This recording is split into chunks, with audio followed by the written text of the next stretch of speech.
নমস্কার, ঈশান Bangla prime time খবরে আপনাদের স্বাগত জানাই। সঙ্গে রয়েছি আমি জুইপাল। প্রথমেই দেখে নিচ্ছি আজকের প্রাইম টাইম শিরোনাম।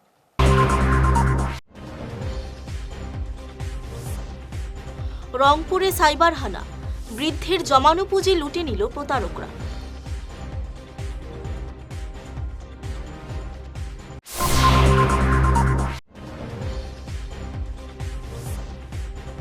বরাকে হাইকোর্টের বেঞ্চ, দীর্ঘ লড়াইয়ে সাফল্যের ইঙ্গিত।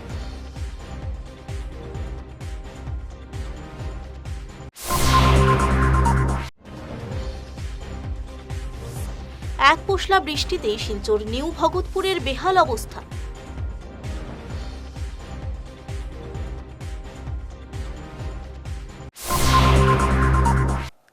এবারে যাচ্ছি বিস্তারিত খবরে। রিচার্জের নাম করে প্রতারকরা অ্যাকাউন্ট সাফ করে নিল শিলচর রংপুরের বাসিন্দা আব্দুল করিম লস্করের। প্রতারকরা লুটে নিল 64,499 টাকা। অচেনা নম্বর থেকে একটি কল আসে এবং আব্দুল করিমকে ফাস্ট্যাগ রিচার্জের প্রলোভন দেওয়া হয়। আব্দুল করিম তড়িঘড়ি ফোন কেটে দিলেও বিপদ এড়ানো যায়নি। মুহূর্তের মধ্যে 5টি ট্রানজ্যাকশনের মাধ্যমে তার অ্যাকাউন্ট থেকে টাকা লুটে নেয় প্রতারকরা। বরাক উপত্যকায় সাইবার অপরাধীরা মাথাচাড়া দিতে শুরু করেছে। কোনো অচেনা কল বা মেসেজে কেউ পা দেবেন না এবং নিজের ব্যক্তিগত ওটিপি কারো সাথে শেয়ার করবেন না।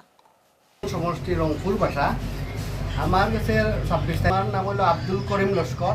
আমার 26 তারিখ 7টার সময় একটা ফোন আসছিল ফাস্ট্যাগ রিচার্জ করিয়া আমার গাড়ির এগেনস্টে। তারপরে আমি বলছি না, আমার গাড়ির রিচার্জ আছে অলরেডি। তারপরে 15 মিনিট পরে আমার হোয়াটসঅ্যাপ অডিও কল করছে, করার পরে আমি কলটা রিসিভ করিয়া আবার খাটি দিছি, সেই কথা বলছে রিচার্জ নাই হইয়া।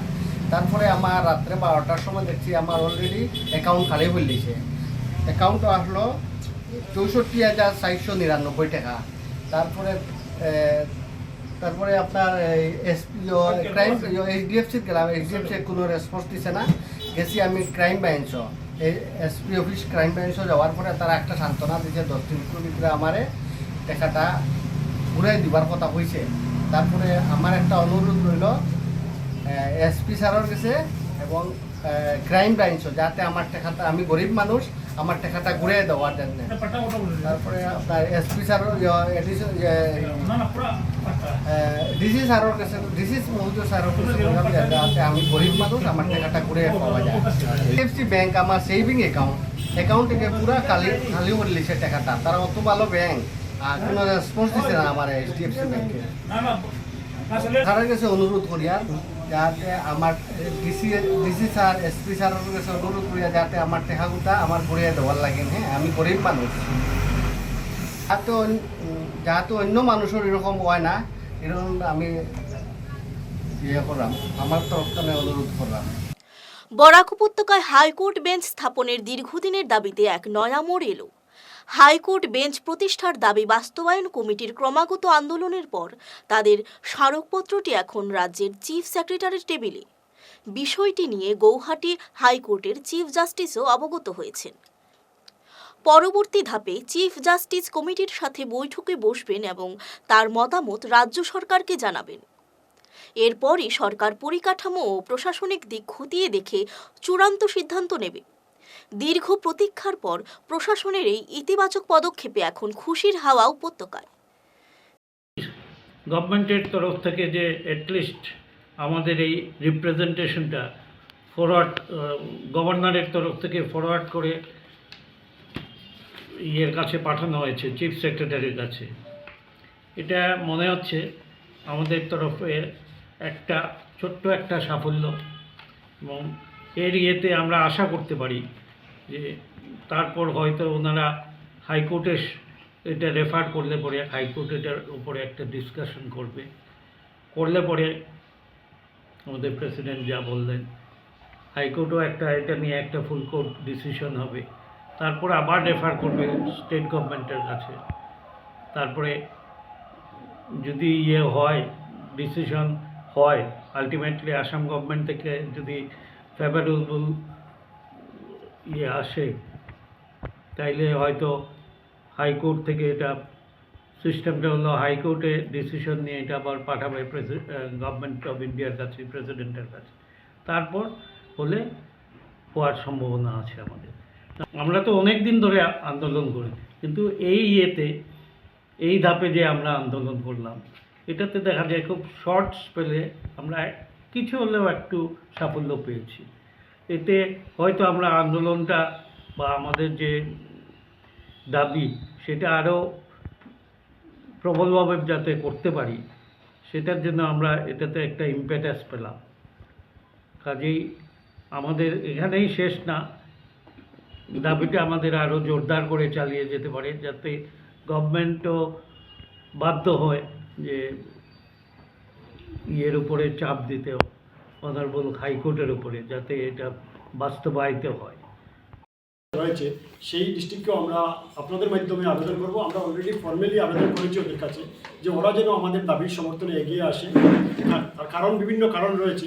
একটি কারণ আপনাদের সামনে আমি সংক্ষেপে বলছি যে ডিমা হাসাও ডিস্ট্রিক্ট থেকে বরাকভ্যালির দূরত্ব হচ্ছে অনলি 97 কিলোমিটার, আর ডিমা হাসাও থেকে গুয়াহাটির দূরত্ব হচ্ছে 277 কিলোমিটার। তো এই যে ডিস্টেন্স ব্যারিয়ার যেটা, সেটা কমবে। আরও বিভিন্ন কারণ রয়েছে যেটা বিস্তৃত আলোচনা করলে অন্য সময় আলোচনা করা যাবে। তো আপনাদের মাধ্যমে আমি আবেদন করব যে ডিমা হাসাও বা এনসি যে ডিস্ট্রিক্ট রয়েছে সেটাও যেন আমাদের এই দাবির সাথে সহমত পোষণ করে। আমরা অলরেডি ওদের কাছে আবেদন করেছি, যোগাযোগও রাখছি আমরা। আগামী দিনে হয়তো এরা আমাদেরকে পজিটিভ কোনো রিপ্লাই বা সংকেত দেবে, আমরা আশা রাখবো। এক পশলা বৃষ্টিতে শিলচর নিউ ভগতপুরের অবস্থা বেহাল হয়ে পড়েছে। সামান্য বৃষ্টিতে সড়কের পুকুর সম গর্তে জলে ভরে মরণ ফাঁদ তৈরি হয়েছে। চরম দুর্ভোগে পড়েছেন এলাকার জনগণ। স্থানীয়দের অভিযোগ, জল নিষ্কাশনের ব্যবস্থা না থাকায় রাস্তা এখন কর্দমাক্ত পুকুর। মাঝ রাস্তায় গাড়ি আটকে যাচ্ছে, পথচারীরা পা পিছলে পড়ছেন কাদার গভীরে। বারবার প্রতিবাদ এবং আবেদন জানানো সত্ত্বেও টনক নড়েনি কর্তৃপক্ষের। রাস্তার অবস্থা, এইদিকে কালভার্ট আছে, ড্রেন আছে, এইদিকে ড্রেন নাই। কোন দেশও, কোন পৃথিবীর কোন দেশও আছে এইরকম রাস্তা? রাস্তার মাঝে একদিকে ড্রেন থাকে, একদিকে ড্রেন থাকে না। ও রাস্তা চাইলাম, ড্রেন নাই। এখানে স্কুল কলেজ সবটা আছে, কিন্তু এইদিকে গিয়া হারিয়া কয়জন পড়ে আর কয়জন বালা থেকে যায়। গাড়ি এটা বেজান পড়ে, উল্টি যায়। টুকটুকিতে আর কোনো কথাও নাই। আর মানুষ যেন পড়ে, আর ছাত্রছাত্রী ইটার উঠিয়া ফড়িয়া দৌড়িয়া যায়। এই রাস্তার কতদিন হয়েছে? রাস্তার কতদিন? 1 বছর হয়েছে, 1 বছর পুরা হয়েছে। এই অবস্থা। আপনার নাম? আমার নাম পরিতোষ সিনহা। এটা নিউ ভগতপুর, সেঙ্কুড়ি রোড। এবারে খবরে নিচ্ছি সামান্য বিরতি। শহর বদলায়, ফ্যাশন বদলায়, কিন্তু কিছু আবেগ চিরকাল অমলিন। শিলচরের খান জুয়েলার্সে পা রাখতেই সেই আভিজাত্যের ছোঁয়া অনুভব করলাম। শান্ত পরিবেশ, মার্জিত ডেকোরেশন আর হীরা সোনার এক অনন্য সংগ্রহ। প্রতিটি গয়না যেন নিখুঁত শিল্পকর্ম। আধুনিক এক্সক্লুসিভ ডিজাইনের সঙ্গে রয়েছে 51 বছরের অটুট বিশ্বাস ও ঐতিহ্য। মায়ের জন্য ভালোবাসার উপহার হোক বা জীবনের বিশেষ মুহূর্ত, খান জুয়েলার্স মানেই স্মৃতিকে করে তোলা আরও মূল্যবান। আপনি কবে আসছেন আপনার প্রিয় মুহূর্তটি সাজাতে? বদরপুর রেল টাউন কলোনির বাসিন্দা পূজা গোয়ালা বিএড পরীক্ষায় অভূতপূর্ব সাফল্য অর্জন করে গোটা বরাক উপত্যকার নাম উজ্জ্বল করেছেন। শ্রীভূমির বিবেকানন্দ কলেজ অব এডুকেশনের এই মেধাবী ছাত্রী তারা ধারাবাহিক শ্রেষ্ঠত্ব বজায় রেখে চলেছেন। বিএড 3য় সেমিস্টারের ফলাফলে বিশ্ববিদ্যালয় ও কলেজ টপার হওয়ার গৌরব অর্জন করেছেন। মুন্না গোয়ালা ও গীতা গোয়ালার কন্যা পূজার এই সাফল্যে তার পরিবার ও বদরপুরবাসী অত্যন্ত আনন্দিত। কাছাড়ের শিলডুবি এলাকায় শ্রী শ্রী কালী ও শীতলা মায়ের মন্দিরের বার্ষিক উৎসব অনুষ্ঠিত হল আজ। গ্রাম্য পরিবেশে ছোট্ট একটি টিলার উপর প্রতি বছরই এই উৎসব উদযাপিত হয়। প্রতি বছরের মতো এবারও প্রচুর ভক্ত সমাগম হয় এই মন্দিরের বার্ষিক উৎসবে। দুপুরে ভক্তদের মধ্যে মহাপ্রসাদ বিতরণ করা হয়। সাংবাদিকদের সামনে মন্দির ও উৎসব নিয়ে বিস্তারিত তুলে ধরেন মন্দির কমিটির কর্মকর্তা পুতুল গোয়ালা। এখানে প্রত্যেক গ্রামে তো এক একটা আমাদের শীতলী বা কালী পূজা হয়। কিন্তু আপনার এখানে যেটা হয়, এটা গ্রামীণ যেটা একটা পূজা হয়, এটা অনেক চিরাচরিত, অনেক আগে থেকে হয়ে এসেছে।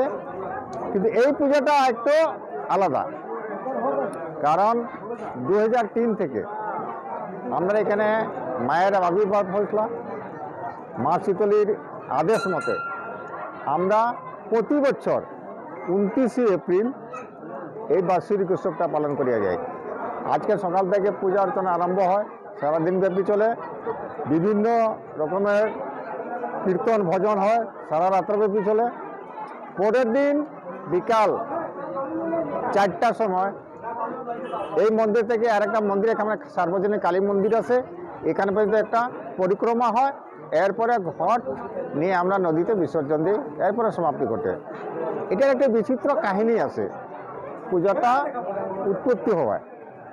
এটাও বলাতে গেলে তো অনেক লম্বা হইবে, আমি শর্টকাট করতেছি।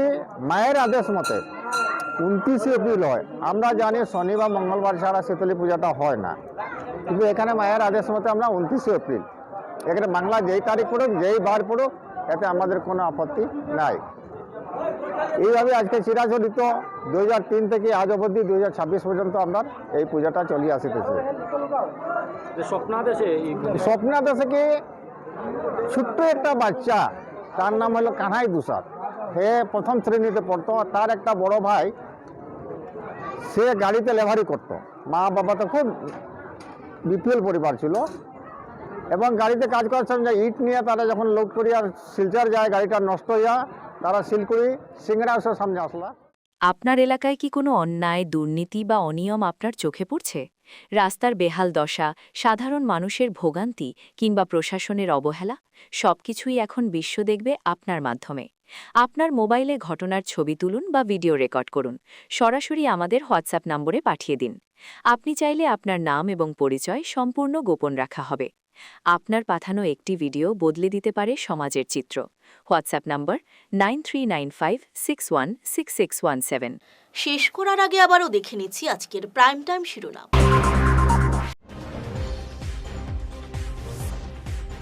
রংপুরে সাইবার হানা, বৃদ্ধের জমানো পুঁজি লুটে নিল প্রতারকরা।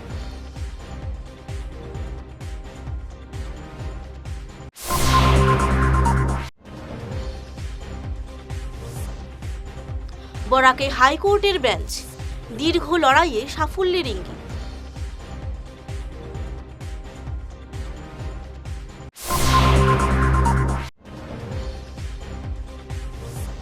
এক পশলা বৃষ্টিতেই শিলচর নিউ ভগতপুরের বেহাল অবস্থা।